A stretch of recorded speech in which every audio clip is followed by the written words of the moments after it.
Vamos lá.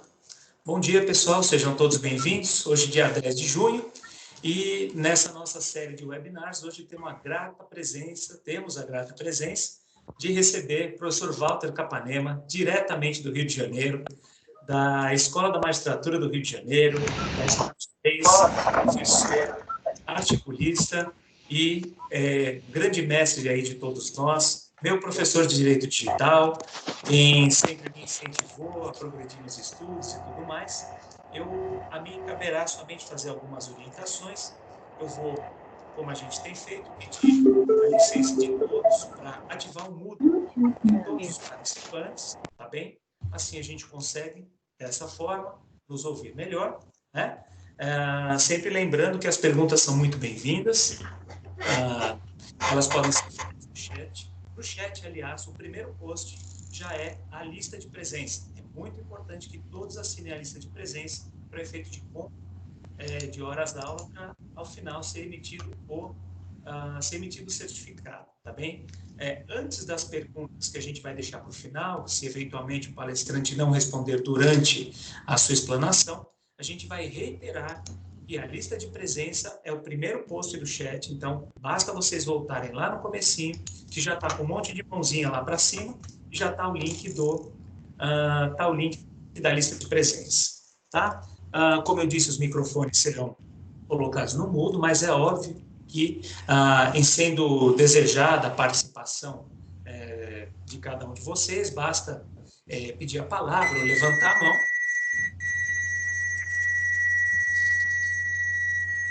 Puxa, que barulho é esse? Calma, tá tudo bem, pessoal. Bem. Agora eu estou ficando preocupado. Mas, enfim, para apagar o que está acontecendo aqui na minha casa. Brincadeira, tá tudo bem, pessoal. Tá bom? Então, Walter, eu queria mais do que nunca te dar as boas-vindas, tá? E agradecer a tua presença aqui conosco, tá bom? Um grande abraço. Renata, é com você. Hoje, desativando o mudo oportunamente, com muita alegria que eu recebo um grande profissional e um grande amigo meu, Walter Capanema, professor espetacular. Eu tenho certeza que os senhores vão adorar a exposição dele. Ele é advogado, coordenador da pós-graduação em Direito Digital do Ministério Público do Rio, coordenador de curso de extensão da Emerge, coordenador da defesa de prerrogativas em processos eletrônicos e inteligência artificial da OAB. E hoje ele vai falar com a gente sobre, além de tudo, é autor de livros e assim por diante. E hoje ele vai falar com a gente sobre fake news em tempos de pandemia, com um pequeno detalhe, né? O conhecimento dele sobre direito digital é algo que é tão reconhecido que ele foi, inclusive, convidado para participar da audiência pública na Comissão Parlamentar Mista sobre Fake News. Então, eu não consigo imaginar uma pessoa melhor para falar sobre fake news para a gente hoje, trazendo todos os aspectos referentes a esse assunto que possam ser úteis para a gente. Então, Walter, você está com a palavra. Eu vou ficar aqui controlando a admissão de todos os participantes. Reitero novamente que a lista de chamada está no início do chat. Então, por favor, não esqueçam de assiná-la, tá certo? Então, aqueles que entraram agora, por favor, assinem a lista de chamada no início do chat.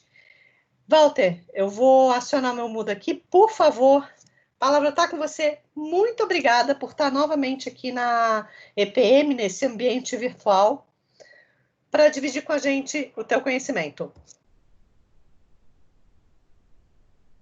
Bem, bom dia a todos. Espero que estejam me ouvindo. Estão me ouvindo? Tudo direitinho? Alguém pode fazer? Obrigado. Excelentíssimo doutor Fernando Tasso, excelentíssima doutora Renata Baião, senhoras e senhores, bom dia.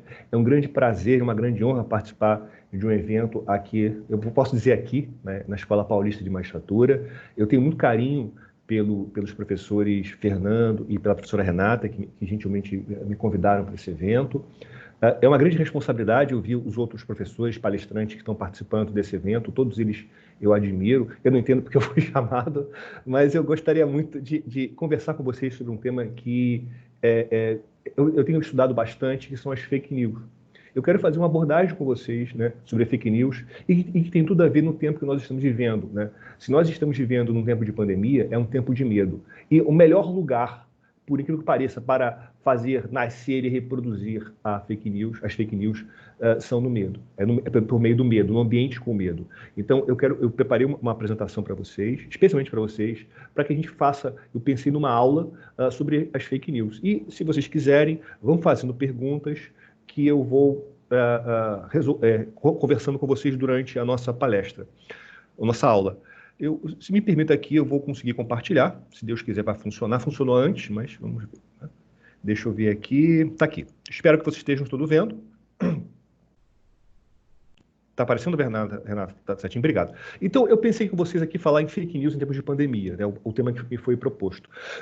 Perdão. E falando sobre isso, numa breve introdução, a gente tem que pensar o seguinte, né? Veja, esse daqui é o professor Leonardo Kleinrock, né? Um dos pais da internet, né? Uma das pessoas que pensaram a internet, né? E ele aqui, num IMP, né? Um dos primeiros computadores, né? que roteavam a internet, no tempo que a internet era ARPANET e só tinham 4 computadores, esse era um deles, né? Ele, quando pensou nessa rede de comunicação, de informação, ela não pensaria num mundo como nós estamos vivendo hoje em dia, em que as pessoas se insultam pela internet, mandam nudes, realmente é o tema da nossa aula, e outras coisas mais loucas, né? Ele não pensou nisso, né? Ele pensou em algo que fosse democrático, algo que permitisse o conhecimento. Mas quando a gente pensa assim, em mais progressões, a gente, por exemplo, pensa nessa foto. Essa foto é costumeiramente divulgada como um dos primeiros computadores da história. No caso, se você para pensar, um computador jamais teria um volante, né? Salvo para jogar videogame. É claro que nós estamos aqui diante de uma fake news. Isso daqui era um painel de submarino, né? Então, isso aí que as pessoas costumam falar como um dos primeiros computadores já é fake news, né? E quando a gente pensa nessa realidade, eu queria também conversar com vocês o seguinte, né? O John Perry Barlow, né, ele é um dos pais da Electronic Frontier Foundation, ele é uma pessoa ligada à contracultura, ele foi letrista de bandas de rock. Ele saiu uma vez de Davos, numa reunião, muito irado com a necessidade dos governos americanos de regulamentar a internet. Então, ele criou um documento importantíssimo, que tem uma importância histórica e talvez ele tenha uma outra importância por ele parecer muito puro e ingênuo, que é a Declaração de Independência do Ciberespaço, né? E por esse documento ele fala, homens do mundo, né? Governantes, a internet não é um espaço para vocês, é um espaço para o livre pensamento, não me venha trazer leis para regulá-la, né? E nessa hora eu penso num projeto de lei de um deputado que quer exigir para acessar a rede social o CPF. Mas deixa para outro papo, né? Imagina isso. Mas veja bem, gente, estamos criando um mundo onde todos, em qualquer lugar, podem, sem medo, expressar suas crenças, por mais diferentes que sejam. Eu vejo que essa ideia contida no seu documento, né, seja uma ideia que deveria nos iluminar, nos guiar, quando nós pensamos no exercício dos nossos direitos na internet. A liberdade de expressão deve continuar na internet. Eu não vejo que a internet seja ruim. O mundo, né? O primo Jorginho ficou péssimo depois que começou a usar a internet. Ele não sai das redes sociais, virou uma pessoa ruim. A culpa é da internet. Não, as pessoas têm mania de culpar os meios de comunicação, a tecnologia, desde a época que foi inventada a televisão. Quando foi inventada a televisão, achavam que a televisão ia trazer maus costumes para a sociedade, como nós vimos, acertaram. Mas deixa para lá. O que eu acho interessante comentar aqui é que justamente essa ideia dele é uma ideia fundamental numa sociedade onde as pessoas estão buscando, muitas delas, limitar a liberdade de expressão.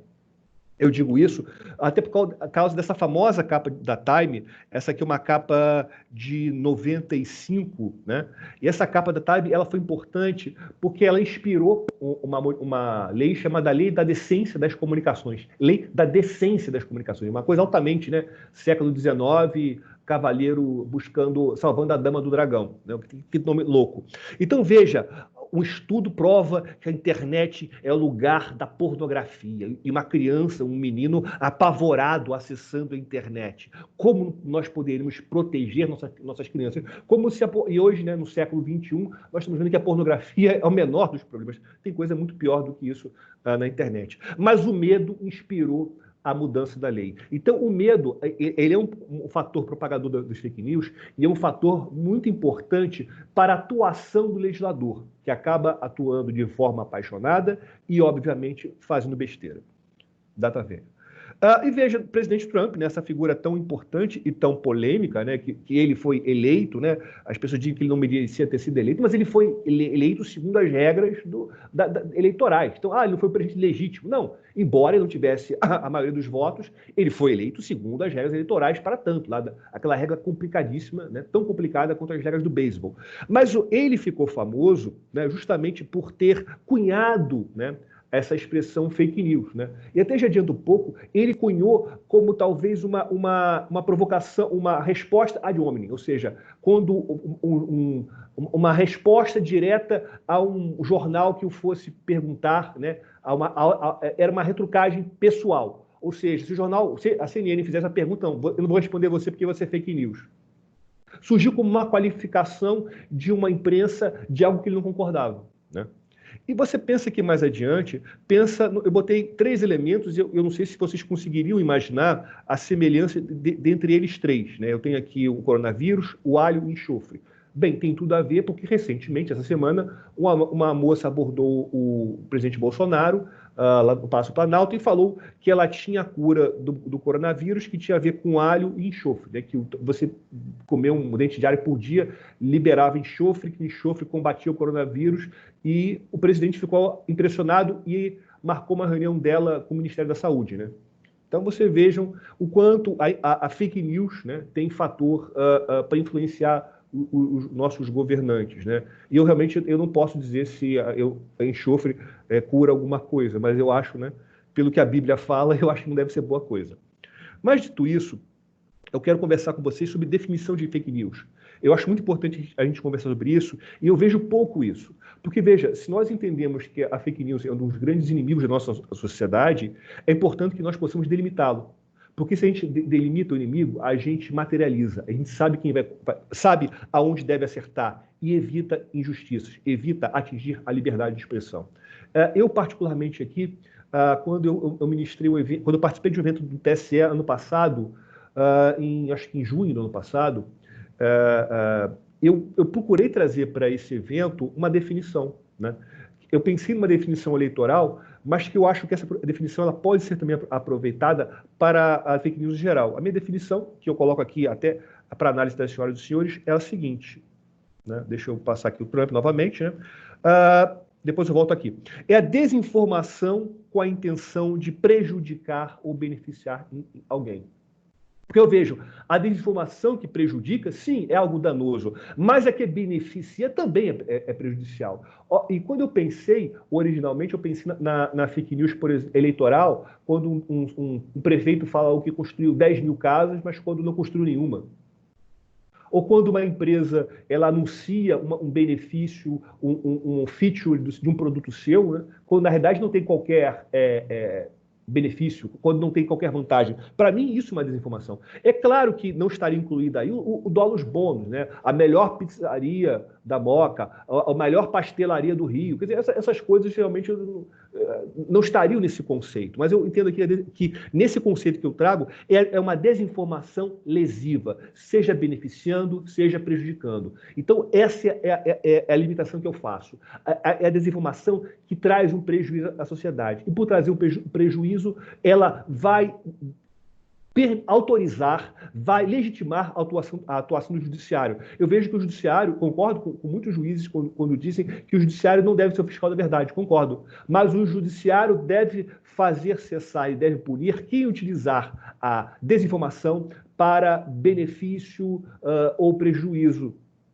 E é interessante, e volta aqui no slide que eu passei, que a pós-verdade foi a palavra, a expressão do dicionário Oxford de 2016, né? A frase, essa expressão trazida no contexto do presidente Trump, né? Da eleição dele. E é interessante comentar que quando se deu o conceito de pós-verdade, era um conceito que justamente levava em consideração o fator emocional que a mentira trazia na sociedade. Então, a pós-verdade tem a ver com a influência emocional, com a paixão na hora de raciocinar. Eu espero não estar indo rápido.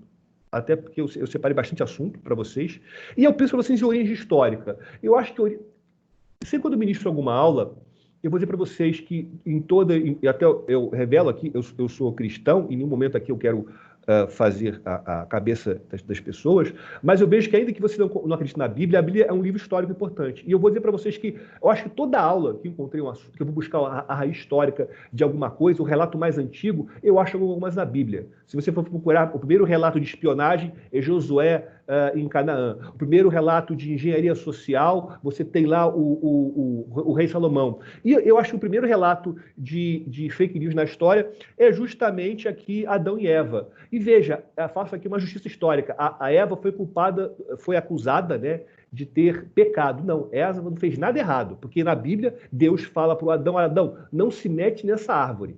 Não com essas palavras, claro. Não se mete nessa árvore, né? E o que acontece? A serpente, Satanás, ele influenciou, né, instigou a Eva, né, a comer, né?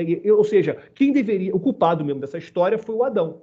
Então, veja, essa história que a serpente que o Satanás trouxe, talvez seja um relato mais antigo que nós tenhamos de uma mentira, de uma falsidade, né? E aí nós temos a questão que a história, né, que as interpretações posteriores culparam a mulher. Então, eu faço aqui a minha defesa de Eva. Eva, você está inocente. Mas, prosseguindo aqui mais um pouco, eu vejo, e eu vou dar um pulo muito grande, eu vejo que talvez um caso de desinformação famosíssimo foi a Operação Fortitude da Segunda Guerra Mundial.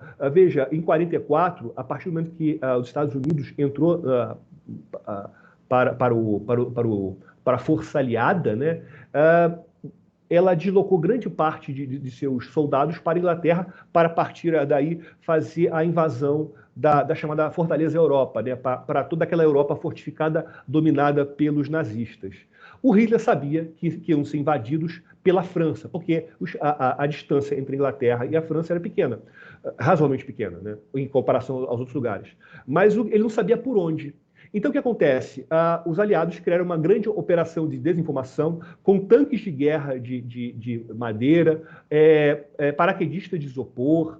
Ele, inclusive, colocou o seu general mais importante, o general Patton. Inclusive, o general Patton talvez seja um dos generais mais polêmicos e interessantes da Segunda Guerra Mundial, né? Ele, para você ter ideia de quanto ele era doido, ele nunca se abaixava no meio de um tiroteio, porque ele achava que ele era a reencarnação de um centurião romano, e com base nisso, as balas nunca pegariam nele. E por que pareça, ele nunca tomou tiro. Ele morreu de um acidente banal depois da Segunda Guerra Mundial, mas isso fica para outro curso. Mas veja, o Patton, né, ele foi destacado para controlar, para regimentar um batalhão de tanques de papel. Então, quando passavam os aviões nazistas, né, os aviões da Luftwaffe por cima da Inglaterra, né, para fazer bombardeio e reconhecimento, via aquele grupo localizado numa área específica, achavam que a invasão seria por aquele lado, quando na realidade foi por outro lado. Né? Foi pela praia de Omaha, praia Juno, aquelas outras praias específicas que foram denominadas da França para fazer esse ataque. E veja, eles contrataram atores, tinham pessoas disfarçadas de bêbados e de mendigos contando que tinham visto tanques para aquela área para conversar com alemães. Ou seja, foi uma grande operação de desinformação. E talvez seja a grande inauguração da utilização da desinformação como instrumento de guerra pelo governo americano. Eles utilizaram isso na Guerra da Coreia, utilizaram isso na Guerra do Vietnã, utilizaram isso na Guerra do Golfo, né? Utilizaram isso em outras guerras por aí. E veja, confirmando o que eu falando, o uso da guerra psicológica. O uso da guerra psicológica foi usada pelos alemães na Segunda Guerra Mundial, foi usada também, como eu falei para você, pelos americanos em todas as possibilidades, em todos os confrontos que eles participaram, de alguma maneira eles utilizaram, né? E até posso dizer o seguinte, né? Até um elemento que o governo americano utiliza para influenciar nas eleições dos países. E aí eu acho interessante a gente, numa progressão, perceber que a internet sempre lidou com as fake news. Antes mesmo de nós termos os fatos, em outros sites muito importantes de checagem, havia o Snopes. O Snopes é um site que existe até hoje de verificação de fatos e de boatos. Ele é famosíssimo. E tem, por exemplo, esse famoso boato do biscoito do cookie da Nilma Marcos, né? É uma história famosa na internet, isso aí data meados dos anos 90, de uma pessoa que foi numa lanchonete e provou um cookie, gostou do cookie e pediu a receita do cookie.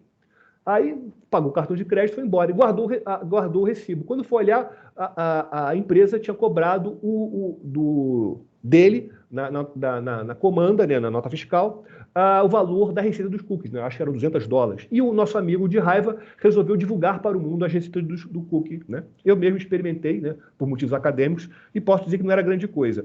Obviamente, essa é mentira. Tem aqui a receita, para quem quiser anotar, eu vou depois pedir para deixar no site da escola, se possível, né, o link da receita. Mas essa receita nem é grande coisa, mas as pessoas caíram. E qual é o fator psicológico? Veja que tem um fator psicológico que nos incentiva a divulgar essa receita. O nosso amigo anônimo, ele foi injustamente cobrado. Vamos enfrentar, né? Vamos enfrentar o capitalismo cruel que puniu esse herói. Liberdade para a informação. Oh, claro que isso é uma bobagem. Bill Gates, né, o nosso querido Bill Gates, né, pessoa tão polêmica, né, o dono do Microsoft Teams, então eu vou pegar leve com ele para ele não me derrubar do sistema. Mas veja, o Bill Gates tem uma história dele maravilhosa, que o Bill Gates, isso em 95, 96, tinha um spam famoso, né, que se você mandasse uma cópia do e-mail para 10 pessoas, Bill Gates daria $1 para cada pessoa pobre do mundo. Uma coisa nesse sentido, né? Como se tivesse um contador na Microsoft contando, olha, Walter mandou para a tia, para a avó. Não, Walter mandou 2 vezes para a avó dele. Não dá, é só conta $1. As pessoas caem nessas bobagens e vão transferindo. Eu acho muito interessante a gente mencionar o caso da Carole Cadwallader, sempre esqueço o nome dela, mas é uma jornalista britânica muito importante. Esse TED dela, essa palestra foi muito importante, porque ela cutucou o problema.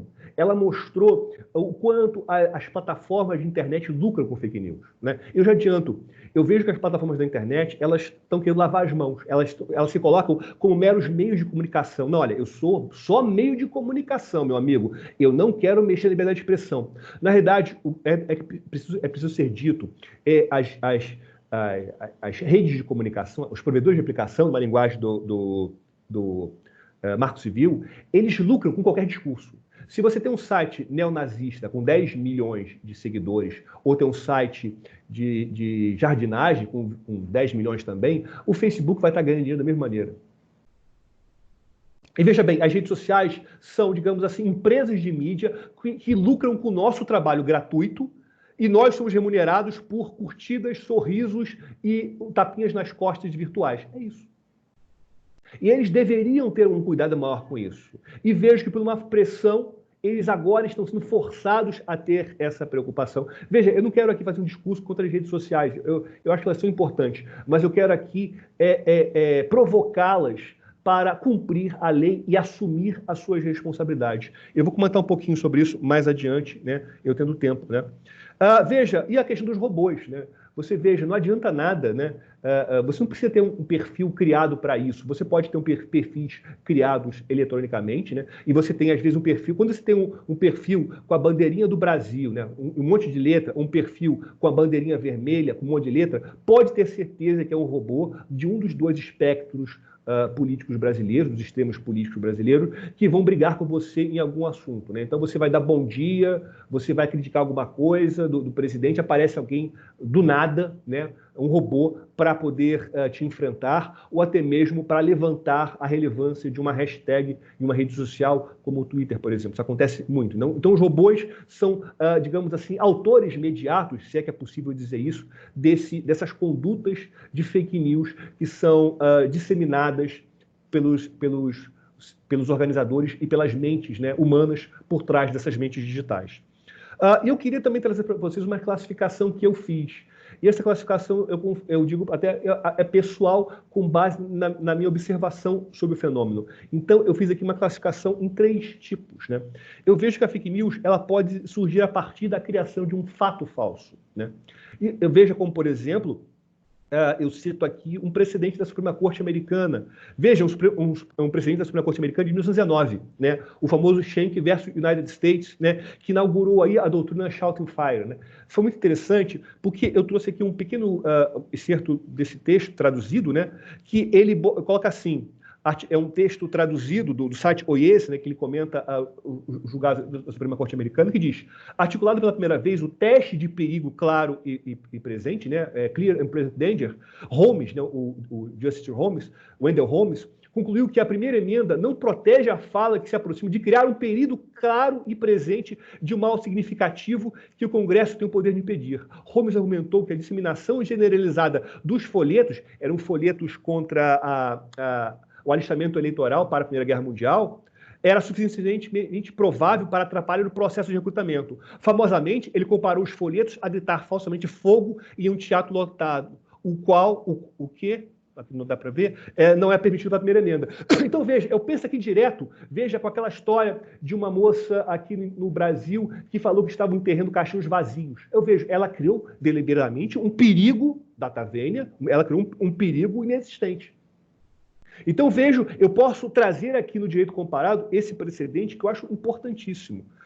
Prosseguindo aqui mais um pouco, né, eu posso entender, compreender, talvez o principal evento de fake news eletrônica do Brasil, eleitoral, uma fake news que foi divulgada por SMS da então candidata a prefeita Jandira Fegali, né, torpedos SMS dirigida a pessoas católicas, né, dizendo que ela era a favor do aborto, de outras coisas, e a acusação teria partido do seu ex-adverso, né?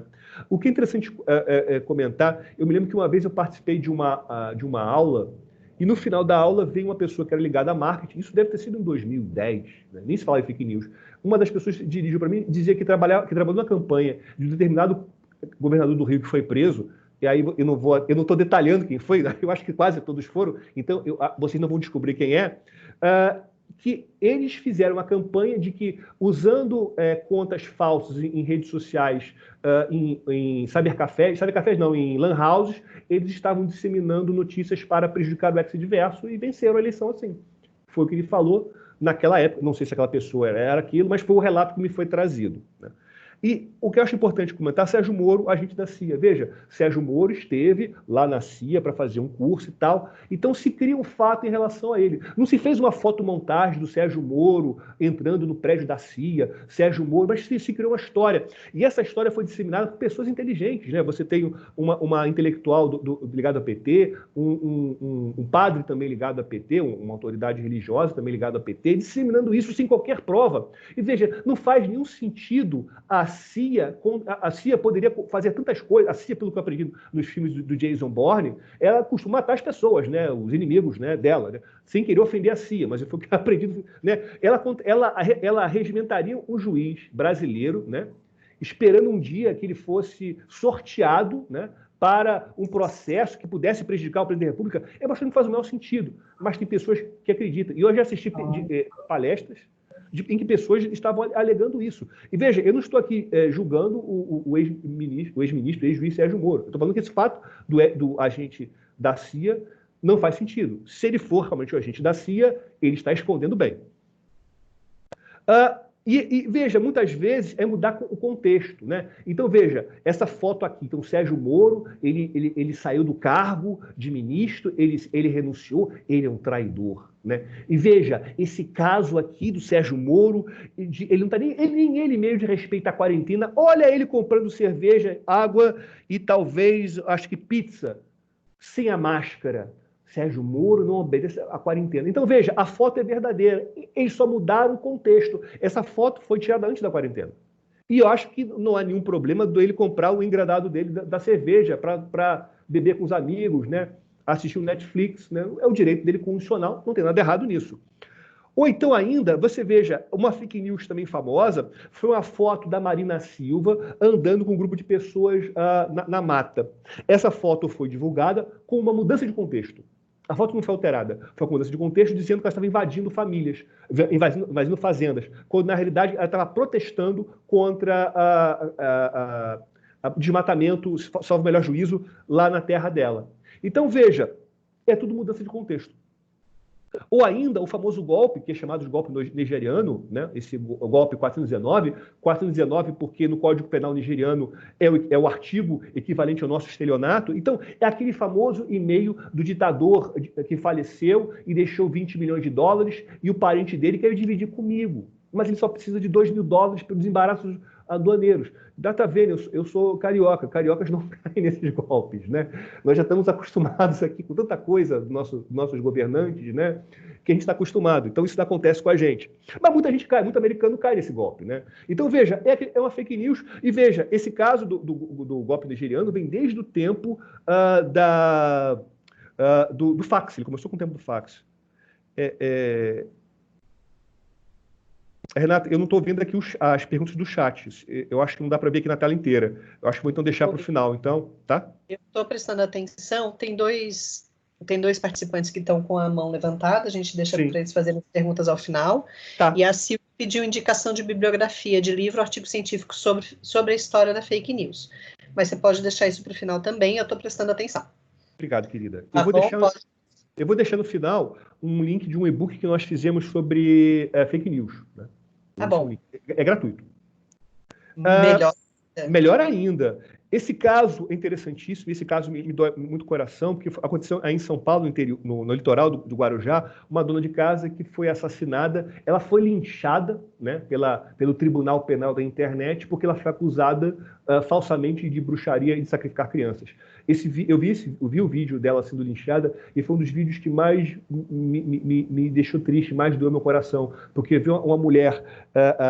é quase como se fosse aquela coisa medieval de queimar alguém em praça pública, que a gente tem dificuldade de acreditar que isso aconteceu. E esse caso me machucou muito, porque uma mulher, uma mãe, e uma coisa absurda, e as pessoas não foram pesquisar, não investigar. Quer dizer, o Tribunal Penal da Internet, ele julga sem necessidade de contraditório e sem preocupação que a pena seja proporcional, a suposta pena seja proporcional à suposta conduta do suposto acusado. Então, foi um caso que me deixa muito triste até de comentar.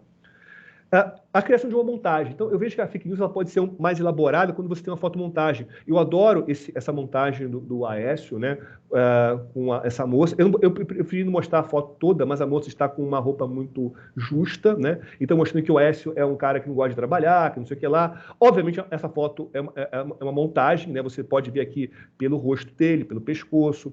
Eu acho que o Aécio jamais sairia com um rapaz com essa expressão aqui, como esse aqui do lado direito, né? E essa moça, obviamente, tem feições de moça dos Estados Unidos. Então, não tem nada a ver uma coisa com a outra, né? Mas até hoje essa foto circula na internet. Esse caso, então, é maravilhoso, né? Esse caso aqui do prefeito e vice-prefeito vistoriando uma obra. É claramente fake news. Olha, você vê aqui pela proporção, pelo fato de sombra, colocaram o prefeito certinho em cima do montinho. Ficou um belíssimo trabalho para uma criança de 15 anos, né? De 12 anos, né? Que utilizou o Paint pela primeira vez, nem o Photoshop. Então, veja, não tem sombra, não tem nada, mas ficou todo mundo posando, ele olhando assim. Era mais fácil ele ter ido. Até é preguiça de fazer a montagem. Podia ter até local, quer dizer, é muito preguiçoso. E a internet puniu esses políticos fazendo fotomontagens dele, né? Então, eles estão na Lua, eles estão em vários lugares, eles foram levados, né, pela gozação da sociedade. E mais ainda, eu acho interessante que as pessoas têm muito medo dos deepfakes, né? O deepfake nada mais é do que uma simulação, né, pelo um programa de inteligência artificial de um vídeo com base numa foto. Então já tem um vídeo pronto de alguém falando. Esse programa, ele aprende a fazer uma animação em vídeo, né, com base numa foto.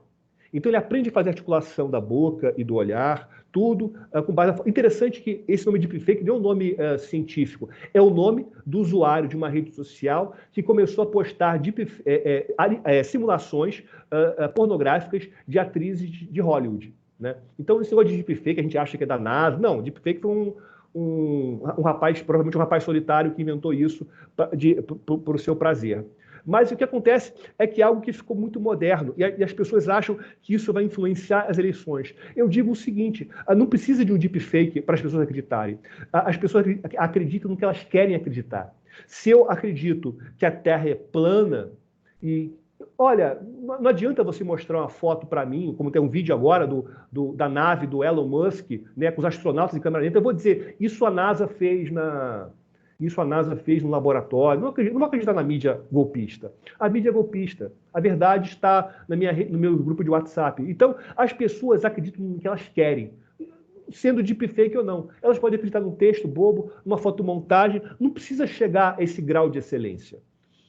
E continuando, o que eu adoro, então eu acho maravilhoso, né? Eu poderia fazer uma palestra sobre isso, porque na pandemia, um dos meus hobbies tem sido pesquisar as teorias conspiratórias, que são maravilhosas. Então, a teoria conspiratória, eu vejo, é como se fosse o storytelling envolvendo todo aquele corpo de falsidades e de montagens, de histórias. É uma verdadeira história, uma saga. Sabe a saga da Marvel, aqueles 20 filmes? A conspiração é como se fosse uma fake news nesse nível. E eu vejo nesse sentido. Eu vejo que a fonte de tudo é o Deep State, é o Estado profundo, é o pântano, o qual são as forças ocultas que governam os Estados Unidos. Inclusive, isso até talvez seja baseado no Arquivo X. Se vocês não assistiram, assistam, né? O governo americano seria governado por uma raça de extraterrestres, né? Inclusive, alguns conspiracionistas entendem que Obama, por exemplo, ele era um lagarto de outro planeta e que ele foi casado, que ele é casado com a Michelle Obama, que era um homem chamado, acho que Gary, tem inclusive o nome dele. Ou seja, tudo cria-se uma teoria conspiratória por trás.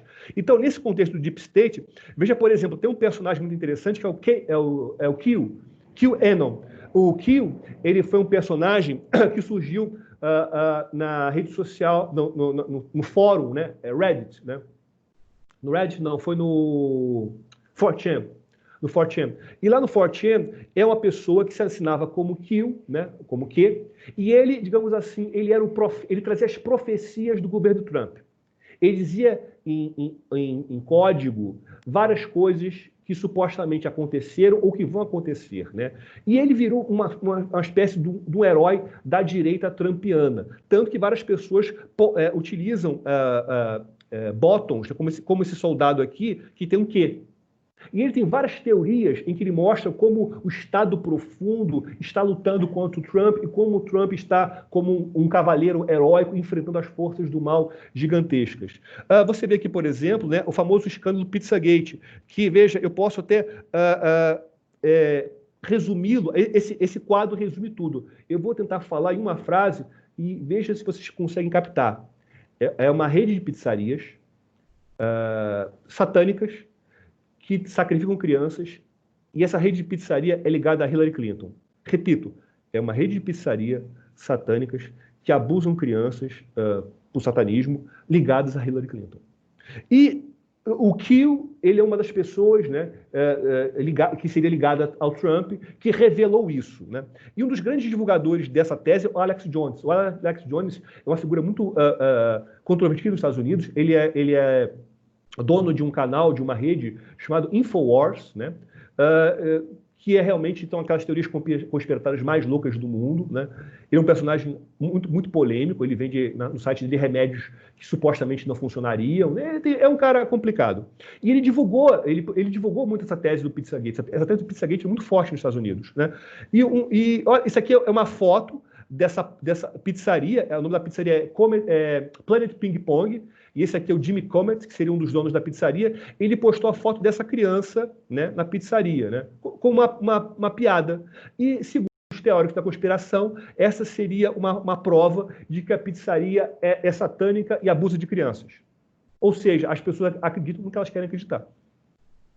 E aí você tem outras teorias conspiratórias ligadas a esse pessoal, como, por exemplo, a página do presidente da Obama Foundation publicou uma foto do falecido George Floyd, antes mesmo do seu assassinato. Isso é mentira, né? Porque, na realidade, você pode perceber que realmente, se você entrar na página dele, no perfil do Twitter, a página do Twitter dele faz referência a essa foto. É porque a página do Obama tem na página principal agora aquela foto do Floyd. Então, o Twitter vai indexar a foto que está na página atual do Trump. Não sei se eu consegui ser claro. Não tem, do Trump não, do Obama. Não tem nada a ver uma coisa com a outra, de que seria a teoria conspiratória do Floyd ligado ao assassinato.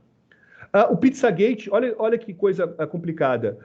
O Alex Jones, esse cara do Infowars, ele falou assim num programa de rádio: a gente tem que fazer alguma coisa, a gente tem que enfrentar o Estado profundo, essa turma do mal. Então, o que aconteceu aqui? Um camarada apareceu na pizzaria querendo matar as pessoas, armado. E foi detido. Graças a Deus não conseguiu matar ninguém. Então veja o quanto as fake news conseguem instigar comportamentos por meio da paixão, do medo e de outras coisas.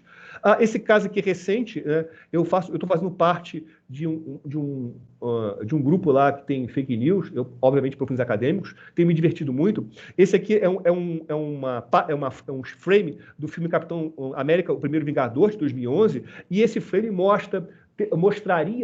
seria uma mensagem de que sabia-se que teria o coronavírus, porque aqui diz assim, aqui do lado, chegue mais perto para pegar a seu rosto, aqui tem corona, aqui tem vírus e aqui em cima tem um médico, o lugar aqui atrás tem um médico. Então veja, corona, médico, vírus e máscara. Olha, eu não sei como é que um cara conseguiu perceber numa cena de 1 segundo do filme dos Vingadores. Isso mostra o quanto as pessoas têm tempo livre para bobagem. Um filme de quase 10 anos atrás. Isso não faz o menor sentido, né? Até porque como é que você vai colocar uma mensagem profética numa cena que ninguém vai perceber? Que as pessoas vão perceber depois que aconteceu o problema. Essas profecias não funcionam assim, né? Eu espero. Esse caso aqui foi interessante porque, segundo se conta, a Kirsten Dunst, uma atriz famosa americana, estaria revelando um fato secreto. Vocês percebem qual é o fato secreto? Eu também não percebi, mas veja, aqui no fundo tem um brinquedo de criança, aqui tem um barquinho, aqui tem uma caixa, aqui tem um cereal e aqui tem o Woody, né, do Toy Story. O Woody, quem fez a voz dele foi o Tom Hanks. Tom Hanks seria ligado à pedofilia. Então ele está caído. Ele está caído porque o barco do governo americano salvou crianças do Tom Hanks pedófilo. Isso não faz o menor sentido, mas as pessoas acreditam. Não faz o menor sentido, mas as pessoas acreditam que olha, isso é uma coisa de louco. Ou então Covid significa certificado de vacina, identidade de certificado de vacina. Isso também não faz o menor sentido. É uma grande teoria, é uma grande conspiração, né, do Illuminati, da raça dos répteis, né, dos Highlanders, para nos identificar. Não faz o menor sentido. Ou então, esse então eu acho maravilhoso, porque esse aqui, e veja, eu não quero aqui, em nenhum momento, parecer que eu esteja contra ou a favor qualquer governo. Eu acho que na qualidade de professor, o meu objetivo aqui é justamente instigar e provocar o raciocínio. Veja, aqui, o que vocês percebem de errado aqui nessa foto? O que eu percebo aqui, na qualidade de filho mais velho, é que minha mãe jamais me deixaria sentar na mesa de boné. Ok, mas veja, essa teoria aqui, nós temos três milhos aqui em frente a esse Bolsonaro que está, eu acho que é o Eduardo, né? É o Eduardo aqui, o que está na cabeceira. O milho na linguagem conspiratória do Deep State teria a ver com traição. Então tem 3 milhos. Quais seriam os 3 milhos? Seriam os 3 traidores, o Mandetta, o Moro e um terceiro milho que não foi revelado ainda. Então, veja, a teoria do milho é uma teoria conspiratória. E mostra o quanto o governo Bolsonaro estaria alinhado à linguagem do Deep State do governo Trump. É o que se diz por aí. É uma teoria maravilhosa, né? Inclusive, recomendo a família Bolsonaro da próxima vez usar pratos. Veja, Sérgio Moro passou a ser um traidor. Qual é a prova que o Sérgio Moro é um traidor satânico? A esposa dele tem 666 publicações. Entenderam? Claro que quando, né, o profeta no Novo Testamento viu o 666 como número da besta, pensou nas 666 fotos de Rosângela Moro. Veja, não faz o menor sentido essa bobagem, mas tem gente que acredita. Ou então ainda, né? Então, vocês vejam que esse mundo das fake news é uma coisa da conspiração, é uma coisa gigantesca.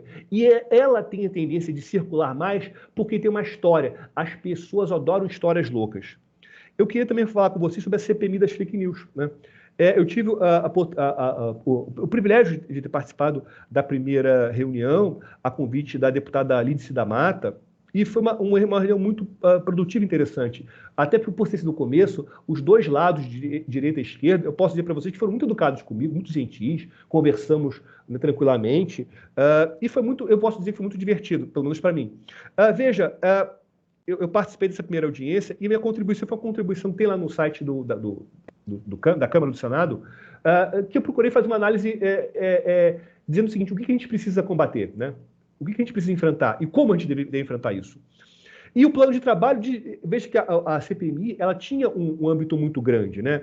Buscar combater o cyberbullying, buscar combater a fake news, quem publica, quem divulga, quem compartilha. E eu deixei um documento lá, que até alguns... Interessante que os deputados da esquerda estavam mais interessados nesse documento que na direita, que era justamente sobre o que era fake news, qual é o conceito, qual a determinação, qual a delimitação. E eu fiz uma análise puramente isso. Eu mostrei que os dois lados fizeram fake news. Olha, os dois lados fizeram fake news.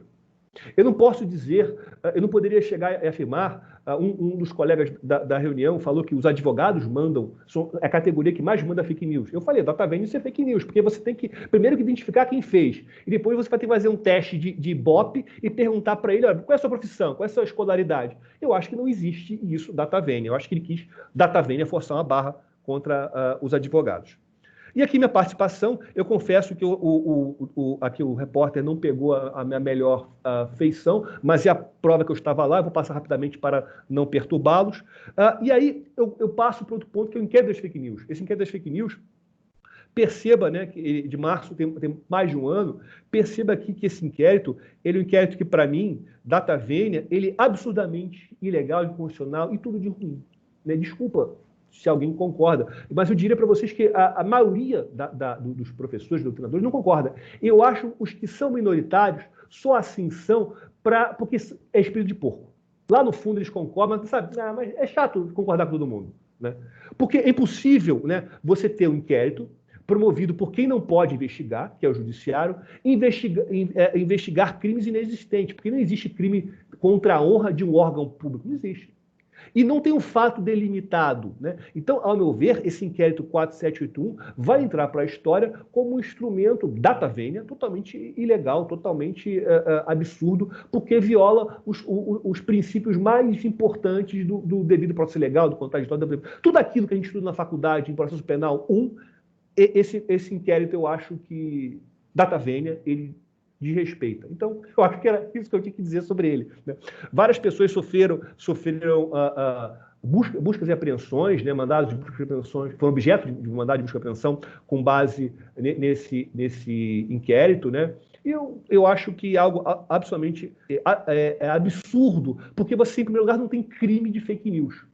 Você não tem um crime com nome em uso de fake news. Você pode ter uma calúnia. Eu até vou comentar com vocês, mais adiante, algumas coisas sobre isso. Até vou pedir, de repente, mais uns 10 minutinhos, né? Se puder passar, porque eu me empolguei e botei bastante coisa. Eu gostaria de trazer para vocês todo esse conteúdo que eu acho interessante. Capanema, fica tranquilo, fica à vontade, não tem problema.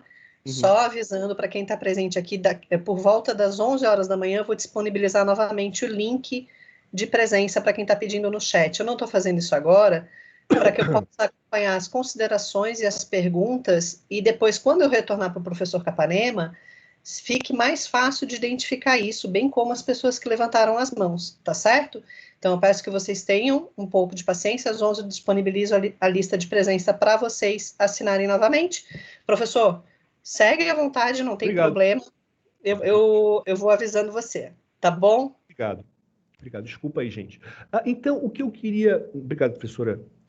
O que eu queria também comentar aqui, eu vejo que todas essas buscas e apreensões, todas essas medidas, e o fato desse inquérito ser secreto, para mim isso é absurdo. Eu não posso acreditar que esse inquérito exista, né? Ele não deveria existir. A CPMI, por outro lado, eu acho interessante que exista uma CPMI para se investigar isso, para se investigar a causa, até porque, muitas vezes, uma CPMI pode ser o fundamento para termos uma lei mais eficiente, uma lei que combata...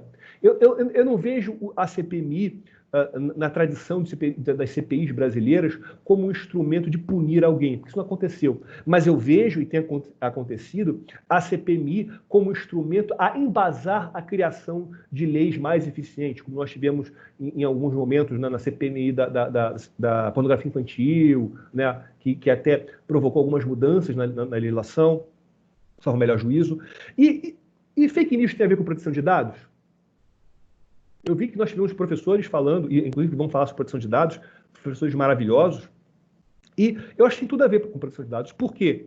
Por causa do famoso caso Cambridge Analytica, né? Cambridge Analytica era uma empresa SCL, criada por esse rapaz aqui do extrema-direita, por incrível que pareça, né, que do lado direito inferior, né, e ele tem o Alexander Nix, ele tem cara de vilão de filmes de James Bond, né, ele é uma pessoa assim interessantíssima, e essas duas pessoas, esse rapaz da esquerda e essa moça da direita, né, a Brittany Kaiser e o Christopher Wiley, eles foram os principais denunciantes, e cada um escreveu o seu livro sobre esse fato. Eu achei, numa interpretação minha, o livro do Christopher Wiley muito mais sincero, né? Ele foi realmente alguém que por ego ou por sei lá, excitação entrou nessa, sabendo o que ia acontecer, e se arrependeu em algum momento, é o que passa, né? E aí ele foi o primeiro denunciante. E a Brittany Kaiser, o livro dela é muito defesa. Eu sou uma pessoa boa, eu sou uma pessoa que tem uma família problemática, então só entrei nesse caso por causa disso. Ela participa daquele filme A Privacidade Hackeada, e você percebe que ela tem muito mais coisa que ela poderia revelar. Ela mostra o computador, mas não revela. Então a impressão que eu tenho é que ela entrou nessa, tipo, é melhor eu mudar minha imagem. Inclusive, ela mudou a imagem dela antes do Cambridge Analytica, antes do problema, você a vê como uma moça muito...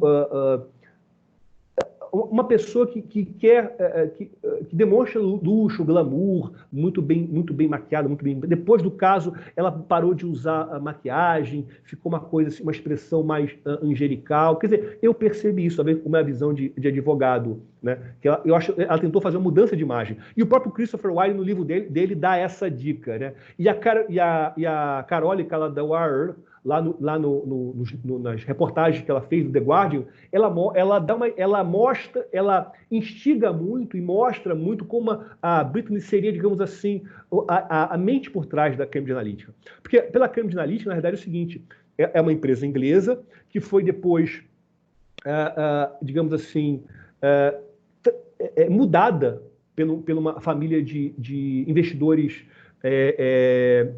republicanos, né, a família Mercer, e eles transformaram aquela empresa inglesa na Cambridge Analytica, numa empresa de dados com o apoio do Steve Bannon, né? o ex-magnata de Hollywood que virou guru político da direita americana e da direita brasileira. Então o Cambridge Analytica começou a trabalhar muito com eleições em países pequenos, manipulando essas eleições, inclusive instigando pessoas a não votarem.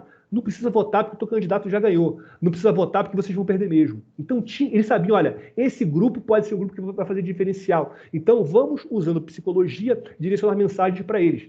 Por rádio, por televisão, por internet. Então, eles já estavam testando. É quase como se fosse aquele evento de Guernica na Segunda Guerra, antes da Segunda Guerra Mundial, né? Aquela guerra, né? Aquela batalha que se fez da Espanha para os...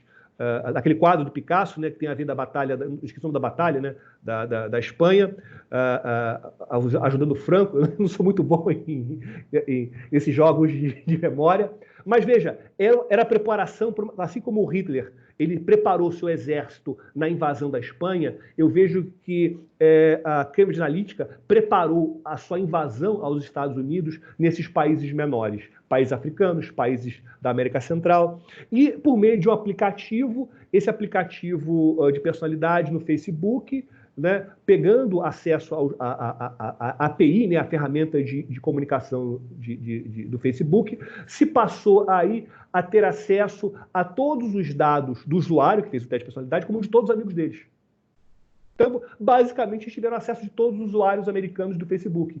E com base nisso, se foi possível ter acesso aos gostos, comportamentos, curtidas, sites visitados e definir perfis. Quando eu defino um perfil de um indivíduo, eu posso colocar numa caixinha: cristão de direita, vegano de esquerda, comunista ateu, sei lá, cristão que joga PlayStation, sei lá, ateu que acessa o Xvideos. Eu crio essas caixinhas e dirijo a fake news para essas caixinhas. É como se eu utilizasse um esquema de profiling e microtarget. Ou seja, eu monto o teu perfil e dirijo a fake news para você. Isso é brilhante. Isso é brilhante. Isso é brilhante porque, pela palavra-chave, pela cor, eu consigo levar a minha fake news com muito mais eficiência. Sem que a pessoa saiba sequer que aquela propaganda eleitoral era propaganda eleitoral. Veja que a nossa lei eleitoral, 9504, exige que a legislação eleitoral, exige que a propaganda eleitoral seja ostensiva. O CDC exige que a publicidade seja ostensiva. Ou seja, qualquer ideia, divulgação de ideia, de produto, de serviço, tem que ser ostensiva na legislação brasileira, né? Lá nos Estados Unidos, deixaram passar, até porque o Facebook deixou passar mesmo, né? Preferiu fechar os olhos. Preferiu lucrar. E, portanto, nós estamos diante de uma fake news personalizada, uma fake news que busca atingir aqui a pessoa, o indivíduo, com base nos seus gostos, medos, paixões. Eu vejo que esse tipo de fake news muito personalizada, eu tenho minhas dúvidas se ela teria palco para o Brasil de 2020. Sabe por quê? Eu vejo que cada vez menos os brasileiros estão acessando as redes sociais. A gente não gosta mais do Facebook. A gente utiliza mais, talvez, o Instagram, mas muito o WhatsApp. Mas talvez o WhatsApp não te permita definir muito um perfil seu. Eu não sei como é que vai ser essa lição em termos de fake news. Eu sei que vai ter. Mas eu acho que, de repente, ter uma outra Cambridge Analytica aqui no Brasil, eu não sei, uma outra no mundo ou aqui no Brasil, eu não sei se isso seria possível. Eu não sei se seria possível, mas eu não duvido nada. O Brasil é o país do imprevisível. Eu queria, então, para um outro item, normas aplicáveis, né? Em normas aplicáveis, eu penso o seguinte, nós teríamos algumas normas já vigentes que poderiam sim ser aplicáveis para as fake news. A primeira delas, lá na resolução 23.619, de dezembro, né, de 2019, é uma resolução do TSE. E no artigo 9, ele tem um capítulo que fala da desinformação na propaganda eleitoral. Diz lá, a utilização na propaganda eleitoral de qualquer modalidade de conteúdo, inclusive veiculado por terceiros, pressupõe que o candidato, partido ou coligação tenha verificado a presença de elementos que permitam concluir com razoável segurança pela fidedignidade da informação, sujeitando os responsáveis ao disposto no artigo 58, né, da lei, sem prejuízo da eventual responsabilidade penal, né? Ou seja, direito de resposta, aquele negócio todo. A remoção. O que eu acho interessante comentar aqui é que ele não diz muita coisa. Peraí, olha, você quando for postar alguma coisa, tem que certificar que é verdade, né? Eu acho que poderia ter dito mais. Já foi um grande avanço, mas poderia ter ido mais, poderia ter tido mais medidas. No último item, a gente está no item 7, item 9, até já adianta aqui, não quero cansá-los, eu falo sobre isso. Quais são as possibilidades de tipificação penal? Muito simples. Crimes contra a honra, você pode ter isso. Você pode ter calúnia, injúria de difamação, isso aí tranquilamente, é fácil de verificar, de você visualizar o que seria uma fake news nesse contexto. Extorsão, olha, se você não me pagar uma quantia tal, veja que há um interesse patrimonial, econômico na extorsão, eu vou divulgar essa notícia falsa sobre você. Eu acho que é possível, isso já aconteceu. Isso aconteceu muito, eu vou dizer com vocês, com blogueiros no Maranhão. Quando eu ministrei um curso para os juízes do Maranhão, me falaram que há um fenômeno muito grande de extorsão, até mesmo de fake news, por parte de alguns blogueiros lá do Maranhão. Seja para divulgar fake news, seja até mesmo para divulgar fatos verdadeiros e desonrosos de determinados políticos e celebridades da região. A invasão de dispositivo informático, eu acho que muitas vezes você pode ter uma fake news que tenha como, digamos assim, um crime intermediário, né?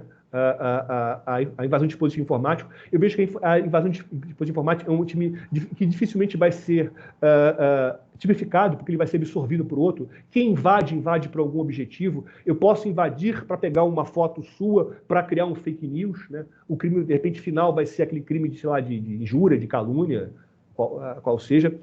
E tem esses dois últimos slides, esses dois últimos crimes, eu até vou colocar no slide para vocês, que são crimes que pouca gente percebe. Eu posso ter um crime de fake news na concorrência desleal, na LPI, e no Código Eleitoral.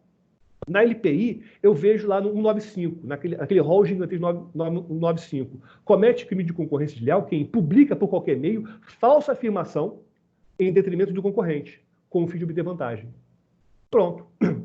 A miséria aqui é a pena. Eu acho que 3 meses a um ano você não vai não vai dar um medo no criminoso. Ele vai fazer conta, ele vai saber fazer conta. Então, aqui já tem o uso do fake news para prejudicar o concorrente, num contexto de concorrência comercial. E você vê no Código Eleitoral, no 323, né? Divulgar na propaganda, ou seja, divulgar no período da propaganda, fatos que sabe verídicos em relação a partidos ou candidatos e capazes de exercer influência perante o eleitorado, ou seja, tem potencial lesivo. Detenção de 2 meses a 1 ano, pagamento e tal. Parágrafo único, a pena é agravada se o crime é cometido pela imprensa, rádio ou televisão. Não tem internet. Deveria ter. Afinal de contas, o nosso Código Eleitoral é bem antigo, não tinha, né? Talvez não tivesse nem telégrafo naquela época, né? Mas, bem, tinha sim. Mas o que acontece é o seguinte, a nossa legislação até já adianta, deveria modificar isso, deveríamos ter essa modificação. Indo para o item 8, leis e PLs sobre fake news, acho interessante comentar, em primeiro lugar, essa lei do Espírito Santo. É uma lei agora que ela estabelece uma multa para quem dolosamente divulgar por meio eletrônico ou similar notícias falsas sobre epidemias, endemias e pandemias do Estado. Como é que é divulgar algo na internet? Então, se eu, Walter, divulgo dolosamente uma fake news para o meu primo André, eu tenho meu primo André, deixa um abraço para ele, eu tenho um primo André mesmo, não é fake news, lá no Espírito Santo, eu vou estar respondendo por essa infração administrativa? Precisa o autor do fato estar territorialmente localizado lá no Espírito Santo, ou saber que eu sou destinado ao Espírito Santo, e quem verifica quem é o dolo vai ter contraditório em ampla defesa, né? Veja, é uma lei que vai ficar por isso mesmo, é uma lei que vai dar margem para muitas discussões judiciais, né? Como, por exemplo, essa lei do Estado da Bahia, não, essa aqui do Estado da Bahia, né? Que também é uma lei mais elaboradinha, mas é a mesma coisa. A mesma coisa. E até é de pensar, será que a fake news não seria um tema de relevância nacional a ensejar uma competência legislativa, uma atribuição legislativa da União Federal? Porque fica complicado. Poxa, tem a lei da Bahia, que é mais pesada, tem a lei do Espírito Santo, opa, deve ter a lei do Rio, mas tem a lei do Amapá, mas tem a lei do sei da onde. Isso cria uma insegurança jurídica. E tem esse projeto de lei, que está sendo muito discutido, 2630, que institui a Lei Brasileira de Liberdade, Responsabilidade e Transparência na Internet, né? Lei que tem nome grande, olha, não pode ser boa coisa.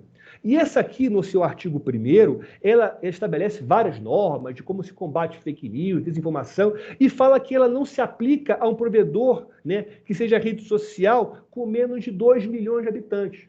É como se falasse o seguinte, olha, meu provedor pequenininho, menos de 2 milhões, você não precisa se preocupar com a mentira, tá? Fica quieto, tá? Não, fica feliz, pode você, né? Pode tocar o barco. Eu vejo que esses projetos, muitas vezes, até têm boa intenção, mas acontece que acabam tendo muita bobagem, muita data velha, muita bobagem, muito absurdo, coisas assim que deveriam ter sido tiradas, né? Eu acho que inclusive, ele acaba enfraquecendo a necessidade de se combater de forma efetiva e eficiente as fake news. Tem aqui a lei da Bahia, já mostrei. Também tem a lei da Paraíba, né? E veja que, normalmente, eu vejo que essas leis talvez estejam indiretamente ligadas, né, àquela doutrina Schouten-Feier que eu falei para vocês no começo, né, que é justamente a divulgação de fake news no contexto de criação de um perigo inexistente, né, num contexto de pandemia. Né, você criar um perigo numa pandemia é muito pior do que no momento convencional. Entro para a minha parte final. Até, desculpa te interromper, é que o Marcelo fez uma pergunta agora, que é justamente sobre os projetos de lei, e ele perguntou o seguinte, Walter, esse é o texto atual do PL, até 10 dias atrás cogitavam mudar radicalmente o texto. Marcelo, excelente pergunta. O que eu posso dizer para você, com base, como sendo professor de direito digital, é o seguinte, eu não tenho a menor ideia do que está acontecendo com o Brasil. Eu não sei quando a LGPD vai entrar em vigor. Eu sei que, eu te digo isso, porque isso nos traz, nos operadores de direito, muita insegurança jurídica. Esse daqui era a redação original. Essa aqui é a redação originária do projeto. Eu sei que eu preferi trazer a redação originária porque eu quis mostrar a ideia que o deputado proponente teve em fazer isso. Eu sei que há várias ideias, vários projetos de leis que estão sendo apensados a esse com a intenção de modificá-lo. E eu posso dizer o seguinte, esse projeto vai ser modificado.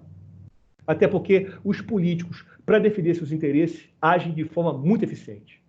Vide no Marco Civil, né? Vide na legislação eleitoral. Você tem várias... Eles sabem defender seus interesses. Então, eu tenho certeza que esse projeto de lei vai ser alterado. Marcelo, eu não sei se eu respondi a sua pergunta, mas eu quis trazer essa aqui, a redação originária.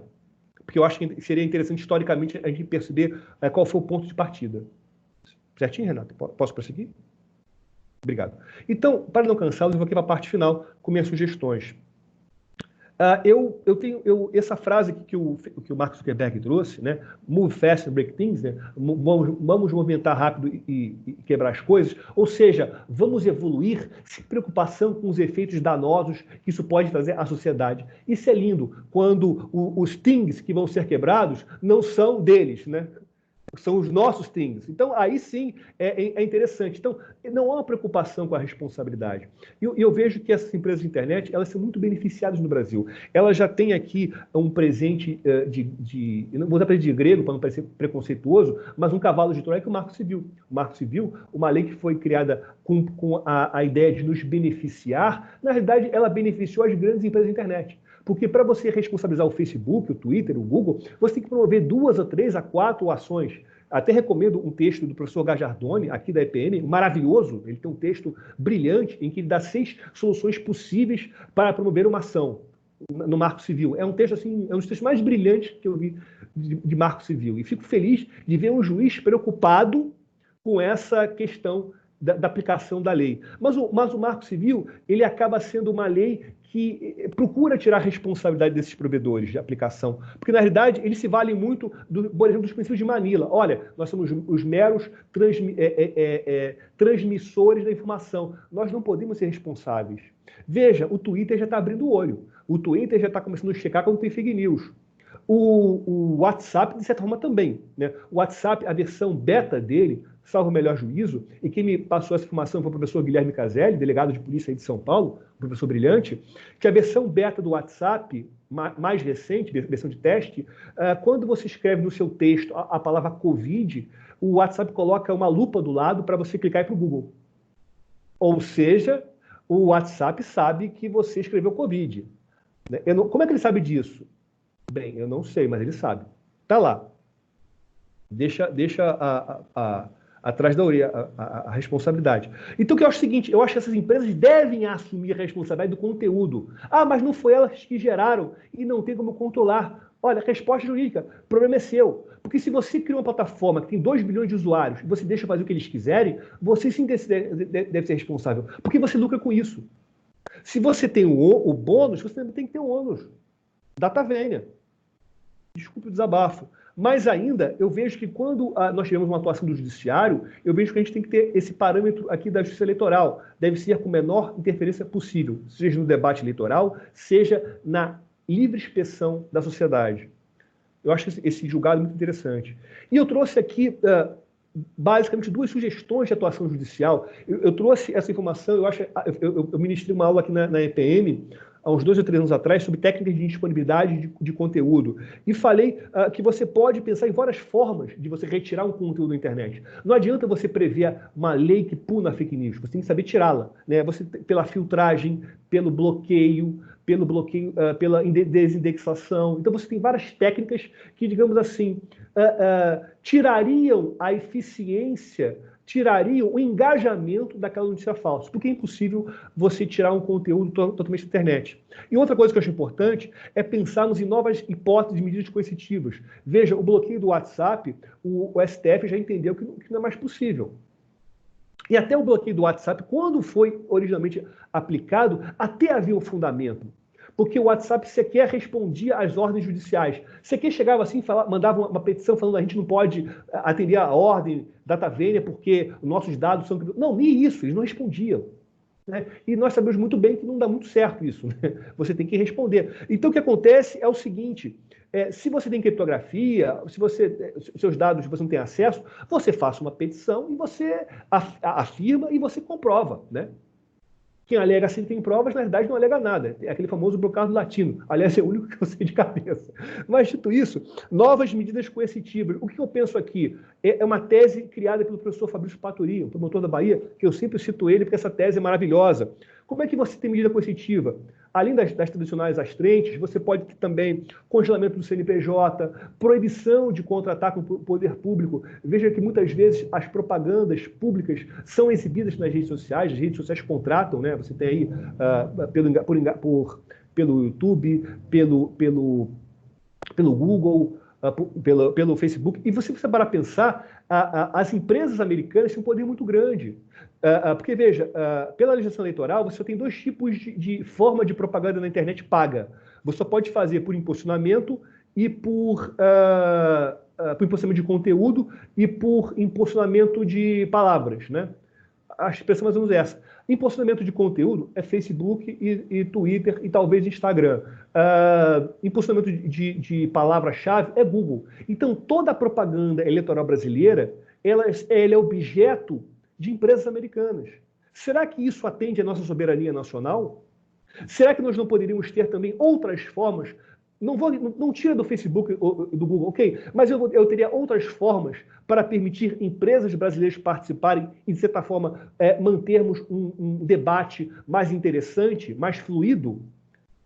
E a atuação legislativa, eu acho que nós deveríamos ter um novo tipo no Código Penal. Eu estou até trabalhando com alguns professores um projeto de crime, né, em relação, mas uma coisa assim muito bem delimitada, né, de modo a não afetar a liberdade de expressão, mas bem delimitado. Nós estamos trabalhando com causas de aumento, com qualificadoras, está bem interessante. E uma nova redação do 323, para ter uma pena maior e para ter uma agravante quando o fato fosse ocorrer na internet, né? Porque aí, lá não tem. É nisso aqui que eu penso. E eu penso também nisso na educação. Eu coloquei essa foto porque eu acho essa foto fake news. Ninguém vai trabalhar com essa cara de felicidade, né? Por mais que eu esteja feliz aqui com vocês, na alegria, ninguém trabalha com essa felicidade. Mas eu acho importante, com essa cara pelo menos, mas eu acho importante comentar com vocês o seguinte: é muito importante a educação. Mas eu vejo que a educação ela vai passar por um limite que as pessoas, muitas vezes, mesmo elas confrontadas com a verdade, elas não querem acreditar na verdade. Como é que você vai convencer alguém que não quer ser convencido? Porque o convencimento, ele só existe se o outro lado quer ser convencido. E as fake news, elas incentivam as pessoas a ficarem nas suas bolhas, nos seus filtros bolhas, o que eu acho muito perigoso. E eu quero deixar aqui com vocês esse e-book que nós fizemos ano passado. Nós lançamos esse livro num evento de corregedores eleitorais lá no Santa Catarina. Eu fui convidado a participar, a palestrar pelo presidente do TRE, o desembargador Valdir Nuevo. Acho que ele é o presidente ainda ou é corregedor? O desembargador Valdir Nuevo, aqui do TRE de São Paulo, né? Um desembargador que eu tenho muito respeito, muita admiração por Vossa Excelência. Eu vou deixar aqui um pouquinho para que vocês possam tirar foto, né, daqui e tudo, mas esse material vai ficar para vocês. E eu quero terminar com vocês fazendo, que alguém quiser conhecer proteção de dados, lá na Escola de Magistratura, a escola irmã aqui da EPM, nós teremos um curso, começará a semana que vem, de proteção de dados e novas tecnologias.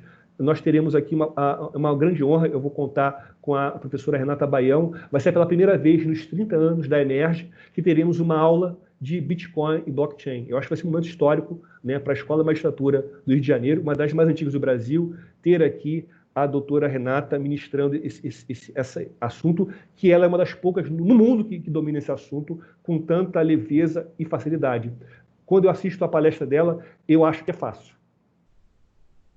E, para terminar, eu quero deixar aqui com uma frase, né? Costuma muito citar a Bíblia para falar a verdade. Então, eu cito aqui da minha Bíblia, até como um aviso. Os lábios de quem diz a verdade permanecem para sempre, mas a língua do mentiroso dura apenas um instante. Provérbios 12:19. Que o nosso trabalho possa servir para desmascarar a mentira, punir os criminosos e proteger a sociedade. Dito isso, eu quero agradecer. Muito obrigado pelo carinho, muito obrigado pela oportunidade. Professor, muito, muito, muito obrigada pela exposição. Muito, muito obrigada mesmo. Foi incrível. Um assunto que é tão delicado, tão difícil, tão sensível. né, ser exposto de uma maneira tão natural, tão fluida, tão didática. Assim, eu não tenho palavras para expressar realmente a minha gratidão e o reconhecimento por uma aula tão excelente como essa, para trazer e compartilhar todo esse conhecimento e conteúdo aqui na Escola Paulista da Magistratura e com os participantes. O conteúdo ele é olha, tem vários elogios no chat, tem um monte de gente elogiando, te dando os parabéns. Nós temos várias perguntas e várias pessoas que levantaram a mão para fazerem considerações. Então, a primeira pessoa, eu vou fazer mais ou menos na ordem do que eu consegui anotar aqui. E até peço desculpas a todos os participantes, porque eu fiquei controlando as perguntas, quem levantava a mão, e, enfim, eventualmente, se sair da ordem, já peço desculpas. Mas uma das primeiras perguntas foi a professora, foi a Simone que fez, que perguntou sobre fake news e direito do esquecimento. Você pode falar um pouquinho sobre isso para ela? Posso sim.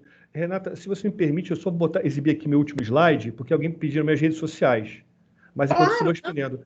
Eu acho que fake news e direito de esquecimento, eu não sei se seriam conceitos antagônicos, porque eu vejo o direito ao esquecimento na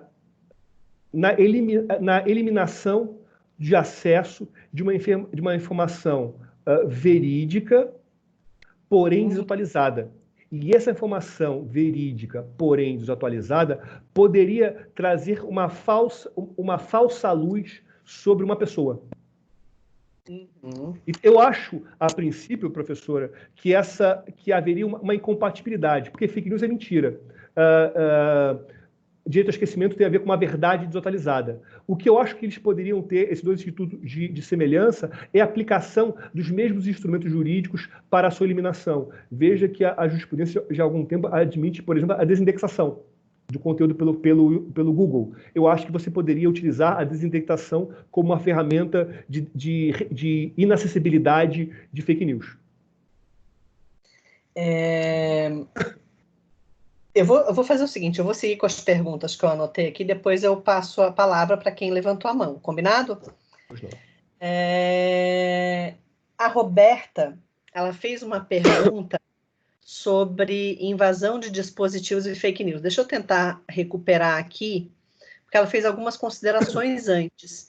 Então, a Roberta perguntou o seguinte, sobre o crime de invasão de dispositivo informático, que pode ser um meio de obtenção de informações sobre a pessoa e, posteriormente, distorção dessas informações com o fim de criar fake news.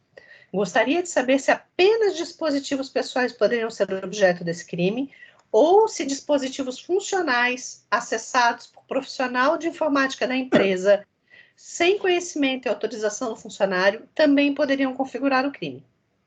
Boa pergunta. Roberto, né? Roberta.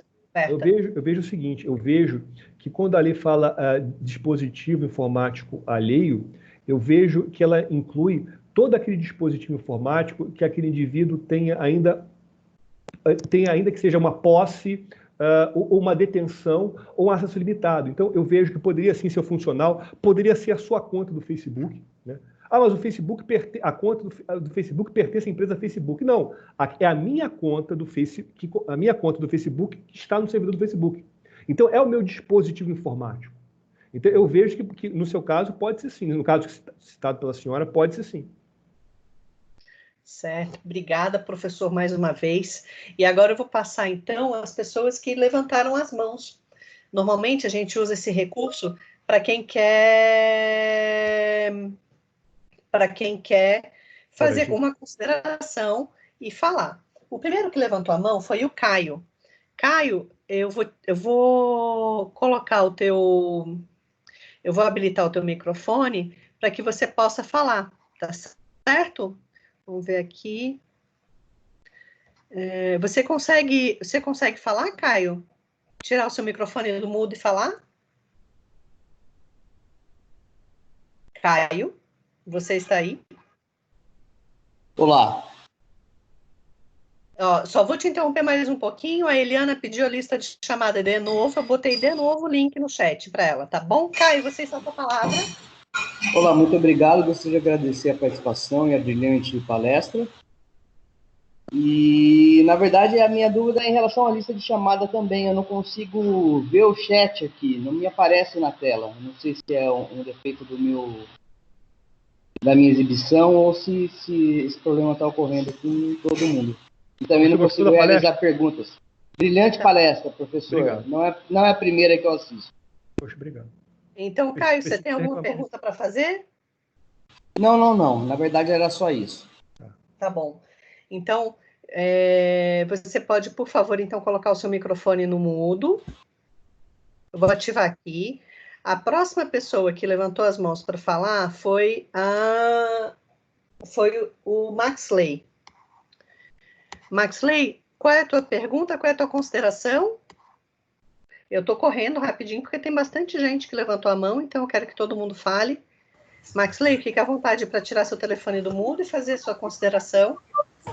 Eu só queria fazer a consideração que eu estou com o mesmo problema do colega também que está sem o acesso ao chat. Né? Tá bom. Eu vou passar ao próximo, depois a gente tenta resolver isso então, tá, Maxley? Só para a gente não exaurir o tempo do palestrante, mas eu acredito que uma questão de configuração de exibição, clicando nos 3 pontinhos do menu, vocês conseguem habilitar o chat. Tem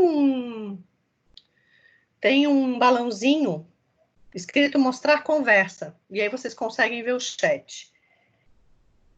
Francis Meire, vamos lá. Francis Meire, você está ausente, está aparecendo como ausente. Para mim, você gostaria de fazer pergunta? Se sim, por favor, desativar o seu mudo enquanto eu procuro o próximo. Acho que não. Então, o próximo que levantou a mão foi o Marcelo. Segue de mão levantada, facilitando a vida da coordenadora. Muito obrigada, Marcelo. Marcelo, por favor, faça suas considerações. Bom, em primeiro lugar, bom dia a todos e parabéns ao Walter pela brilhante explanação e simples, né, que todo mundo pôde entender facilmente. Agora, eu queria levantar uma questão que talvez dê uma outra palestra, que é a questão que ele levantou do fact-checking, né? O Facebook já começou a fazer, né? Começou a limitar e a bloquear determinados conteúdos a partir da checagem de instituições independentes, mas esse é a definição de quem checa e de quem checa o checador, talvez ainda dê muita discussão. Então, talvez isso com certeza é tema para mais de metro. Eu queria só que o Walter falasse um pouquinho sobre essa questão. Quer dizer, o que deve balizar a escolha dos checadores, né? E como a gente pode implementar isso dentro da proposta que ele traz de uma internet mais responsável. Tá, e até eu vou me meter na resposta. Vamos lá, professor. Não, por favor, por favor. Marcelo, uma das iniciativas que existem hoje em dia, já em estágio de prova de conceito, é o uso de blockchain pelos órgãos de imprensa e de mídia para autenticação de conteúdo. Então, nesse ponto, não vou entrar nos detalhes da tecnologia blockchain nesse uso, mas o New York Times já está desenvolvendo uma ferramenta, já em estágio de prova de conceito, para a autenticação, por exemplo, de imagens e vídeos que tenham sido produzidos por eles, para que essas imagens, de fato, não sejam adulteradas e, caso adulteradas, possam ser autenticadas automaticamente na rede, evitando, assim, que uma imagem venha a ser adulterada e seu conteúdo, eventualmente, venha a ser distorcido. Né? Então, essa é uma das soluções que os próprios órgãos de mídia estão procurando, porque para eles também é muito ruim a disseminação de fake news, porque tem a cultura do furo, tem a questão da agilidade da informação, que muitas vezes acaba levando a uma desinformação também. Né? E, professor, aí para o senhor, para falar sobre quem vigia o vigilante. Isso é interessante. E obrigado, professora Renata, por por essa colocação. Eu acho importantíssimo a gente ter o blockchain, mas o problema é o seguinte, a questão não é só quem vigia o vigilante, a questão é o seguinte, será que as pessoas estão interessadas em acreditar a verdade? Você pode mostrar que a cloroquina não funciona, mas você vai ter um cientista que fez uma pesquisa que não passou por duplo cheque, por teoria, e esse cara conseguiu salvar várias pessoas no Congo belga. As pessoas, o problema não adianta não é apenas a questão de quem checa, é a questão do seguinte, será que as pessoas querem acreditar? Eu vejo que esse fenômeno dos checadores surgiu muito porque as redes sociais foram pressionadas a tanto. Em várias reuniões que eu participei ajudando o TRE aqui do Rio de Janeiro, com o pessoal das redes sociais, eu via que eles tinham muita resistência à época, isso 2016, 2018, eu acho. Tinham dificuldade, eles tinham resistência. A gente não quer colocar esse conteúdo com a tag fake news, porque isso vai dar muito trabalho para a gente mudar. Foi só o Trump ficar nervoso que já estão fazendo checagem. Então, às vezes, eu acho que algumas atitudes do Trump até funcionam, né? Na verdade, essa questão do interesse das plataformas de identificarem que é fake news ou não, caminha muito junto não só no perfil das pessoas que realmente não querem, eventualmente, ir contra um conteúdo que, de uma certa forma, as acolhe, ou é coincidente com um sentimento, seja de medo ou de conforto, né? E pelo próprio modelo de negócio das plataformas, né? O profiling e o microtargeting gera uma receita muito grande para todas as plataformas que trabalham, de alguma forma, com anúncios. E por anúncios é aquilo que você estava comentando antes, né, professor Capanema? A questão do conteúdo, da palavra e o impulsionamento disso tudo. Uhum. A Elisama, inclusive, está aqui dizendo sobre a necessidade de uma mudança cultural. É muito clara essa necessidade, Elisama, porque, no final das contas, nós agimos muito, muito por impulso, né? Tem um livro muito bom que é o Pense Rápido e Devagar. Ai, como é o nome do autor? Eu esqueci agora. É o Marcos Aliás, alguma coisa, não é isso? Michael Lewis, será? Não, Michael Lewis é o biógrafo do Daniel Kahneman. Uhum. Né? E muitas vezes o compartilhamento acontece rapidamente no exercício do impulso, né? Então isso também é uma questão de educação, né? De disciplina do particular, né? Professor, alguém tem mais alguma pergunta? O senhor tem mais alguma consideração? Consideração, eu vejo que é o seguinte, eu acho interessante que para combatermos a fake news, eu acho que tem que partir da nossa família, da nossa casa, a gente tem que ter um trabalho de educar. Todo mundo tem uma tia ou um tio que compartilha fake news. Eu tenho uma tia muito querida, eu espero que não tenha nenhum parente meu presente aqui, mas eu tenho uma tia muito querida que ela é maravilhosa da fake news. Ela tem milhões de fake news, eu tenho o carinho e a paciência de conversar com ela e tudo. Eu acho que a gente tem que fazer um trabalho assim. Um trabalho de educação, de paciência com os nossos parentes, porque quem promove a fake news, ele quer principalmente a desordem.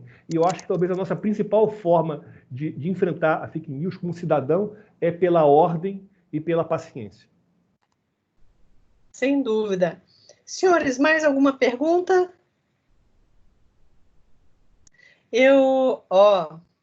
Mais uma excelente palestra, a melhor até agora. Só elogios para o professor Capanema. Obrigado. Professor, mais uma vez, obrigado. Muito, muito, muito obrigada. Uma grande honra, professora. É uma honra recebê-lo aqui na Escola Paulista da Magistratura, mais uma vez, né? Eu já assisti, acho que pelo menos 2 palestras suas na Escola Paulista da Magistratura, nas aulas, né? Nas reuniões do núcleo, e aí agora, fazendo esse webinar, que é tão importante para instruir a comunidade sobre fake news e Covid-19, proteção de dados e assim por diante, o engajamento tão grande do Tribunal de Justiça de São Paulo com na formação dos seus servidores e da comunidade jurídica. Então, muito, muito, muito obrigada. Muito obrigada. O conteúdo, assim, novamente, profundo e com leveza, como sempre. Obrigado. Muito, muito, muito obrigada. E sim, os slides serão disponibilizados. Eu já passei. Professor Renato, eu quero agradecer o carinho. Sempre para mim é um grande privilégio poder participar de eventos da Escola Paulista. É uma escola de excelência no Brasil, que nós aqui no Rio olhamos com muito carinho e muito respeito. E o núcleo de direito digital é algo que não tem parecido no Brasil, é um núcleo realmente de excelência. Os magistrados que fazem parte dele dominam o assunto, e todas as vezes que eu participo, eu fico muito feliz com o desafio das perguntas que eles fazem. Eu quero agradecer o carinho de vocês todos que me receberam com tanto carinho nesse dia. Eu acho que agora eu posso tirar esse fundo falso e colocar o fundo verdadeiro da onde eu moro, que é justamente esse fundo aqui. Eu realmente moro aqui, então eu quis voltar para esse endereço aqui. Eu agradeço a vocês. Uma aluna, ainda pediram para falar sobre o curso, novamente, e sobre o livro mencionado. O e-book eu coloquei aqui no link do chat. Eu vou colocar aqui para vocês novamente. O curso aqui da Emerge, eu coloquei aqui, deixa eu pegar novamente. O e-book é desse endereço aqui. Deixa eu ver. O professor Fernando Tassi conseguiu voltar. Que bom. Olha, vou colocar aqui, gente. Não era um incêndio, não era o Godzilla invadindo, era só toda a infraestrutura minha de transmissão tinha falido aqui. O roteador entrou nuts. Professor Walter, eu só estava acompanhando aqui pelo chat como o pessoal está interagindo, e eu ouvi a sua palestra, 80% dela, garanto, olha, e de tudo que eu ouvi, adorei, e só confirma aquilo que eu sempre soube a respeito de você, e o motivo por você estar aqui com a gente hoje. Mas eu te interrompi quando você ia justamente entregar o e-book para a turma, não é isso? Sim, eu coloquei o e-book aqui na tela e pedindo aqui o acesso ao link do curso que nós estamos promovendo com a professora Renata. Esse aqui, nesse site aqui da Emerge. Às vezes, quando a gente quer fazer a coisa ao vivo, às vezes não funciona direito. O computador pressente a nossa angústia, né? E aí, aqui o endereço. Professor Fernando, eu quero agradecer o carinho, a paciência comigo, a paciência de todos vocês aqui em me aguentar numa manhã, mas eu preparei o material com carinho para justamente estabelecer um debate sobre um tema que eu acho fundamental para a nossa sociedade, para que nós estamos vivendo num tempo de paixão e medo. Eu quero trazer aqui um debate de esperança e de razão. Perfeito. Walter, nas suas participações no Núcleo SUS em Direito Digital, nos cursos de Direito Digital, que já perguntaram para a gente quando que vai haver uma nova edição, né? A gente já tá na prancheta aí bolando, né? Também de proteção de dados. Maravilha. E, inclusive, o professor Walter contribuiu nos cadernos jurídicos da EPM, né? Com um artigo sobre responsabilidade civil na LGPD, e com a professora Renata também, e outros colegas aí que participaram. Então, realmente, o Walter é alguém que a gente tem como da casa já, né, Walter? Você na escola... Obrigado pelo carinho. Eu tenho muito carinho pela escola. Cássio, se você me permite, vou colocar também o link desse e-book que você organizou, que é um e-book maravilhoso. Ele tem, inclusive, participação de outros professores que vão ministrar aqui com a gente a aula, né? Está aqui, esse e-book da escola da EPM. Esse é um dos poucos e-books que a gente tem no Brasil sobre esse assunto, e o único, talvez, de uma escola de magistratura. Então, vocês estão de parabéns. Muito obrigado. Eu confesso que eu perdi só esse finalzinho aqui, os últimos 15 minutos, porque antes eu estava acompanhando no celular, então eu não sei em que pé que a gente está agora. É com você. Já passamos pelas perguntas, já passamos pelos participantes que estavam com as mãos levantadas, e estávamos, assim, realmente fazendo um apanhado final, uma conversa final sobre a necessidade de educação, soluções que já existem, porque fake news a gente tem que combater de uma maneira ampla, né? Não é uma solução só legislativa que vai resolver o problema, não é só educação, não é só uma solução tecnológica que vai resolver, mas a conjunção de todos esses atores certamente vai nos auxiliar a isso. E o professor estava realmente fazendo as suas considerações finais. até já encerrei aqui com minha mensagem de paz e esperança. Vai sempre existir mentira, mas terão sempre juízes e advogados para combatê-la. E promotores também, defensores, servidores, para combater essas mentiras. Muito bem. Bom, da minha parte, eu só tenho que me desculpar, né?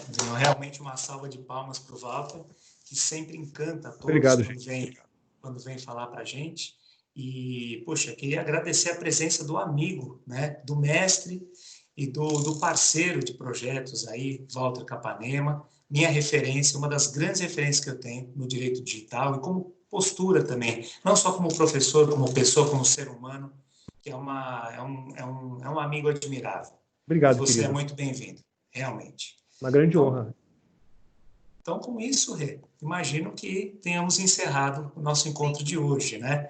E, a exemplo de mim, que vou ainda retomar e rever todo esse conteúdo, esse nosso conteúdo gravado hoje, ele vai estar disponível na nossa ferramenta, né, para o público interno, e já obtivemos autorização da diretoria da escola para disponibilização no YouTube. Então, aqueles que não pertencem, por exemplo, ao ambiente interno do TJ, que são nossos convidados inscritos para esse webinar, vão poder depois acompanhar na página oficial da EPM esse nosso encontro na íntegra, tá bom?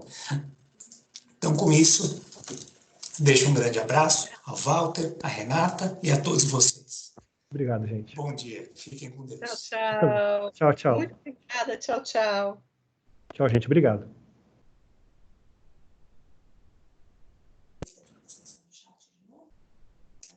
Entra no chat.